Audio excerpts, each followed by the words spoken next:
Hello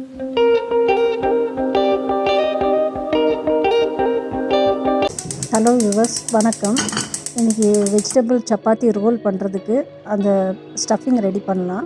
first நான் ஒரு 2 teaspoon நல்லெண்ணெய் ஊற்றிக்கிறேன் பேனில். எண்ணெய் சூடானோடனே 1 டீஸ்பூன் சோம்பு போட்டுக்கலாம். இப்போ ஒரு மீடியம் சைஸு வெங்காயம், பெரிய வெங்காயத்தை நல்லா ஸ்லைஸாக கட் பண்ணி அதில் போட்டு நல்லா ஃப்ரை பண்ணிக்கலாம்.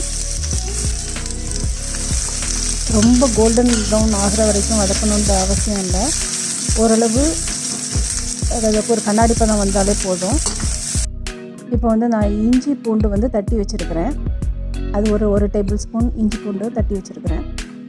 அதையும் போட்டு நல்லா வதக்கிக்கலாம். நான் இதில் தின் ஸ்லைஸாக கேரட்டு, பீன்ஸு, கேப்சிகம், கேபேஜ் எடுத்துருக்கிறேன். ஒவ்வொரு கப் அளவு எடுத்துருக்கிறேன்.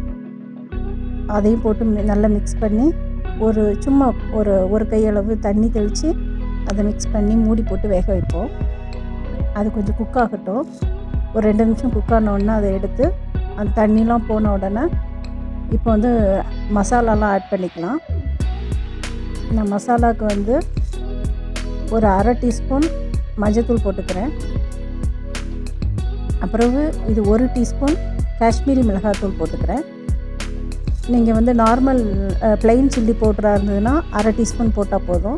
இது காஷ்மீரி மிளகாத்தூளுங்கிறதுனால நான் 1 டீஸ்பூன் போட்டுக்கிறேன். இது மல்லித்தூள் 1 டீஸ்பூன் போட்டுக்கிறேன். இது கூட ஒரு அரை டீஸ்பூன் சீரக பவுட்ரு போட்டுக்கிறேன். ஒரு அரை டீஸ்பூன் கரம் மசாலா ஒரு அரை டீஸ்பூன் போட்டுக்கிறேன். போட்டு இதை நல்லா மிக்ஸ் பண்ணிவிட்டு ஒரு 1/4 டம்ளர் தண்ணி ஊற்றிக்கலாம். இதில் இந்த மசாலாலாம் கொஞ்சம் பிளெண்ட் ஆகி மிக்ஸ் ஆகி குக் ஆகுறதுக்கு. இப்போ இதை நல்லா வதக்கி விட்டுக்கலாம். இப்போ நம்ம உப்பு ஆட் பண்ணலாம். ஒரு டீஸ்பூன் உப்பு கரெக்டாக இருக்கும். 1 டீஸ்பூன் உப்பு ஆட் பண்ணிக்கிறேன். இதை கொஞ்சம் நல்லா வதக்கி விட்டு கொஞ்சம் மூடி போட்டு வதக்குவோம். ஒரு 2 மினிட்ஸ் கழித்து திருப்பியும் ஒரு வாட்டி திருப்பி விட்டுட்டு மூடி போட்டு வேக வைப்போம். இப்போ ஒரு டேபிள் ஸ்பூன் கெச்சப் ஆட் பண்ணிக்கிறேன். டொமேட்டோ கெச்சப் இல்லை அப்படின்னா ஒரு தக்காளியை நல்ல பேஸ்ட் மாதிரி அரைச்சி இப்போ மிக்ஸ் பண்ணிக்கோங்க. மிக்ஸ் பண்ணி அது நல்லா அந்த பச்சை வாசனை போகிற வரைக்கும் வதக்கி எடுத்தோன்னா நமக்கு ரெடி ஆகிடும். இப்போ ஒரு கையளவு கொத்தமல்லியை நல்லா பொடிசாக ஆட் பண்ணிக்கலாம். கொத்தமல்லிக்கு பதிலாக வெங்காயத்தாலும் யூஸ் பண்ணலாம்.